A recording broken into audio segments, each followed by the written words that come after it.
Welcome to Drums of the Storyteller, where ancient tales come alive. Here we journey through the heart of Africa, weaving stories of courage, kindness, and magic. Every tale is a doorway to wonder, where timeless lessons meet captivating adventures. Gather around, young and old, as we explore the enchanting world of African folk tales. Let the rhythm of the drums guide you to a place where dreams and traditions come together. Are you ready for today's story? Let's begin. Amina's life with her stepmother and stepsisters was not easy.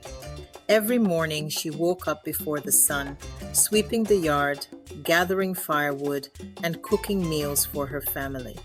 Her stepsisters, who were lazy and spoiled, would sit by the fire, gossiping and complaining about the smallest inconveniences. Amina's stepmother never praised her for her hard work. Instead, she would scold her for the tiniest mistakes.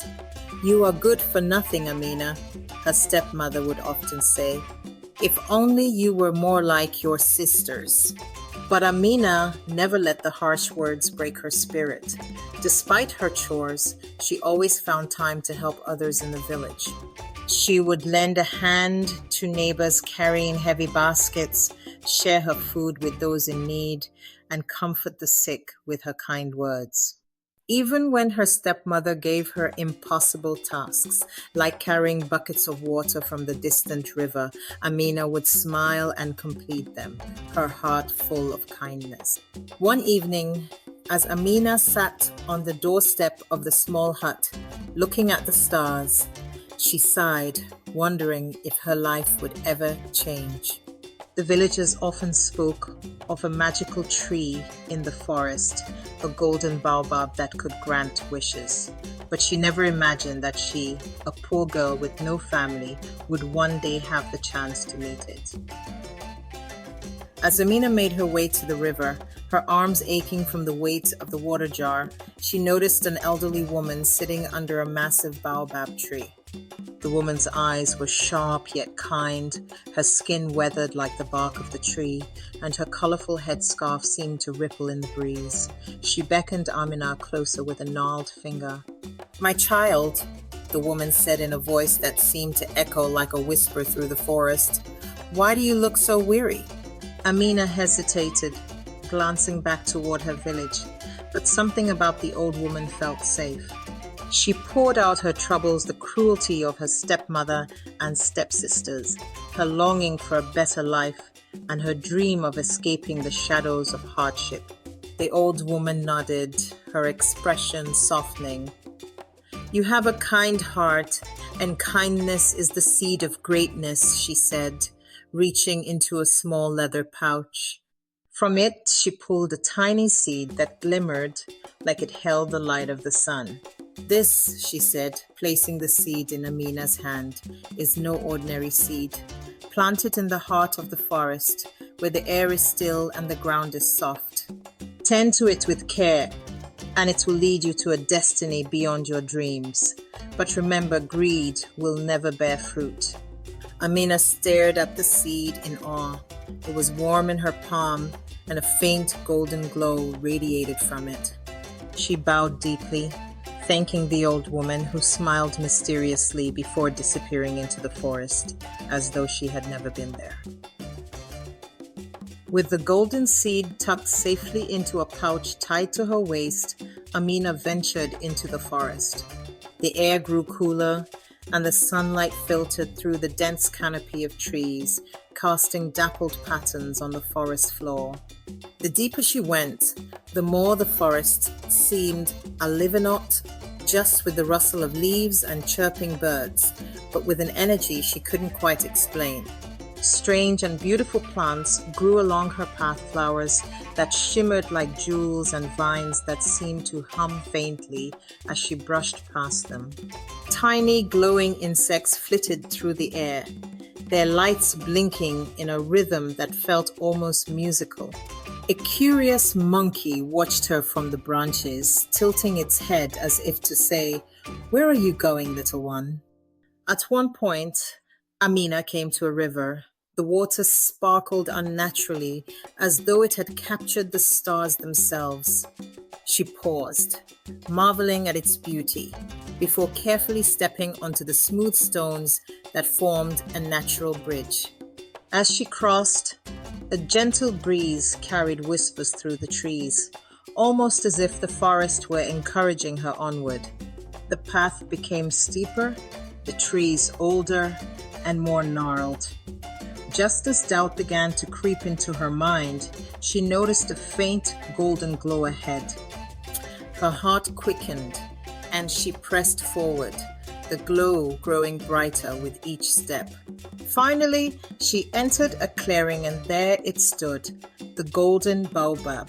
Its trunk was immense, its bark glowing faintly as if molten gold flowed through it. The leaves shimmered like they were made of pure light, and the air around it felt warm and sacred. Amina fell to her knees, overcome by its majesty. She reached into her pouch, pulling out the seed, and gently pressed it into the earth at the base of the tree.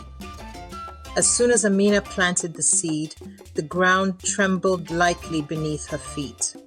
Golden roots spread outward from the spot, glowing as they burrowed into the earth. A soft hum filled the air, growing louder and richer until it became a songa melody of life, hope, and magic. Before her eyes, a small sapling emerged from the ground, growing rapidly. Its golden bark shimmered, and its leaves unfurled like delicate pieces of art. Within moments, the sapling had transformed into a magnificent tree, its branches stretching wide and high, as if to embrace the heavens. Amina stood in awe, her heart swelling with joy. The Golden Baobab seemed alive in a way that defied explanation. Its glow illuminated the clearing, and the air around it felt lighter, as though it carried the essence of hope itself. Unbeknownst to her, the tree's light had caught the attention of her stepmother and stepsisters back in the village. Their eyes narrowed with greed as they plotted to claim the tree's magic for themselves. Under the cover of darkness, the stepmother and stepsisters crept into the forest, guided by the faint golden glow of the baobab tree. Their eyes gleamed with hunger for power and wealth. When they reached the clearing, the Golden Baobab stood tall and radiant, its light bathing the forest in a soft golden glow. The stepmother cackled softly. "With this tree, we'll be richer than kings and queens," she said, her voice dripping with malice. The stepmother and her daughters began hacking at the tree's roots with shovels and axes, but as the first blow struck, the tree responded. A brilliant light burst forth, blinding them momentarily. The ground beneath them shook, and golden vines shot out, wrapping around their tools and dragging them away. The stepmother screamed as the vines encircled her, pulling her and her daughters back toward the edge of the clearing. The tree's glow intensified, and its branches seemed to move, as if it were scolding them. The stepmother and stepsisters begged for mercy, but the tree's magic was unyielding, casting them far away from the clearing and leaving them lost in the forest. The tree's light dimmed, returning to its gentle glow.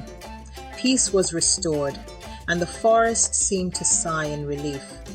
When Amina returned home, her stepmother and stepsisters were furious.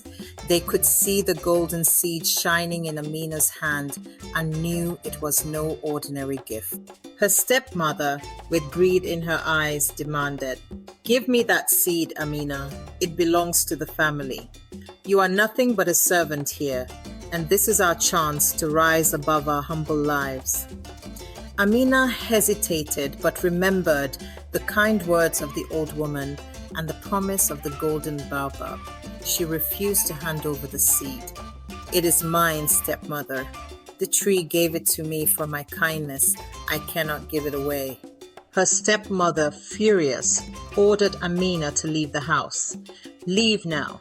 Go and plant the seed somewhere else, but know this, if you do not share it with us, we will make sure you regret it." Amina, heartbroken, left without a word, taking only the seed. She could feel the weight of her stepmother's anger on her shoulders, but she also knew that her heart was pure. She couldn't let greed take away the magic she had earned through kindness. Later that night, Amina's stepmother, unable to accept defeat, decided to take matters into her own hands. She ordered her daughters to secretly follow Amina and steal the Golden Baobab seed while she slept. They waited until the middle of the night, when Amina had planted the seed and was resting under the glowing tree, unaware of the dangers lurking nearby. As Amina slept, her stepsisters tiptoed toward the tree, their eyes glinting with greed. They tried to pull the seed from the earth, but as they did, the tree's branches began to tremble. The ground rumbled beneath them, and a bright light burst from the tree. The tree's magic reacted to their selfishness, and the girls were thrown backward, landing in the soft grass, stunned. The tree's voice echoed in the night. Greed has no place in my world. Only a pure heart may wield my power.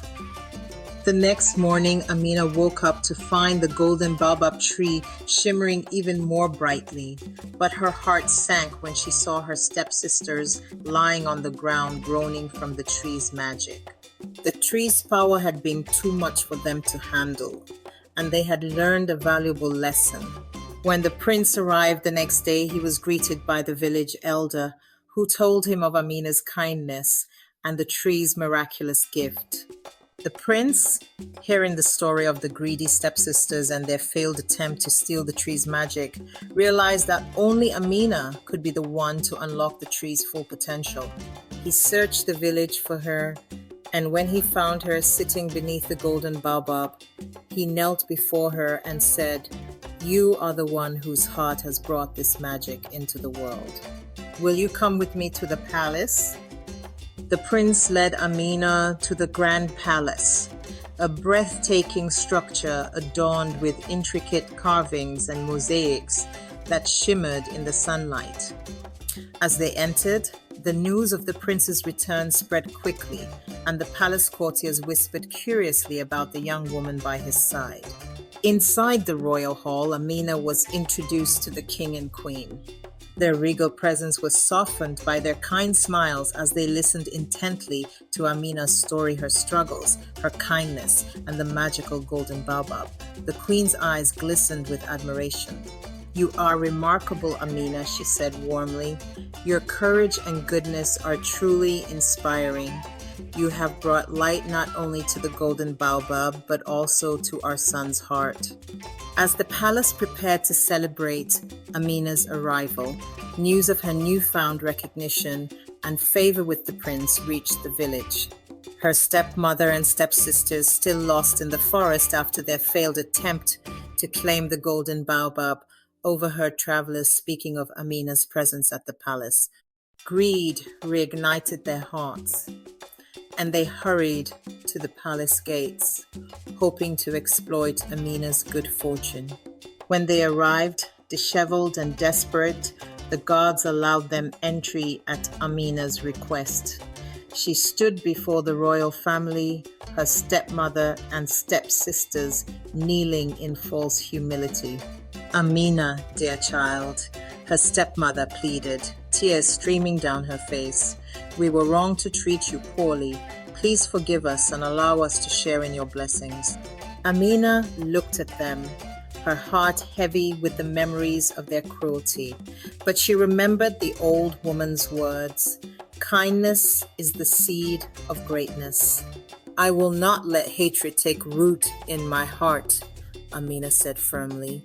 "I forgive you, but forgiveness does not erase the past. If you truly wish to change, you must show it through your actions, not just your words." The king, impressed by Amina's wisdom, decreed that the stepmother and stepsisters would work in the palace gardens under the watchful eyes of the royal staff. There, they would tend to the land, learning the value of hard work and humility. Over time, the stepmother and stepsisters began to change. The beauty of the palace gardens, especially the golden sapling Amina and the prince planted, inspired them to reflect on their actions. They grew less bitter, and though they were never close, they treated Amina with respect and gratitude. At the grand celebration, Amina stood beneath the starlit sky, the prince at her side. Together, they planted another golden seed in the palace gardens, symbolizing hope, unity, and the power of kindness to transform even the darkest hearts. As we conclude this tale, Amina's story is a reminder that true strength lies in kindness and resilience. Despite her hardships, Amina's pure heart led her to the magical Golden Baobab, a tree that rewarded her courage and care. The tale also warns against greed, as her stepmother and stepsisters learned that selfishness brings only misfortune. Through her journey, Amina not only found a brighter future, but also inspired her village to embrace hope and generosity. This enchanting African folktale shows us that when we nurture goodness and believe in ourselves, even the smallest seed can grow into something extraordinary. Until next time, be kind to one another